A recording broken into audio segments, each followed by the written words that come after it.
Welcome to Luca is a Billionaire, where the only thing I invest in is your answers.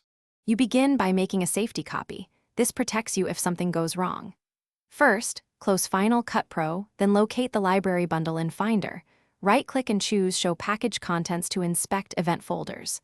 Once done, note which events hold large media and proxy files because you will target those next. Make sure to check sizes in the info pane so you know where savings will come from. This saves time and prevents accidental deletions.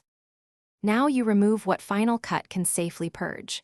Use File Delete generated library files to clear render, proxy, and optimized files. Choose only what you don't need. Next, select Unused Clips in the browser to drop unused media references. This reduces library bloat without touching original files.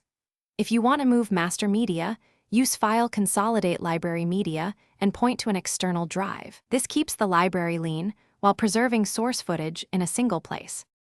Finish by verifying results.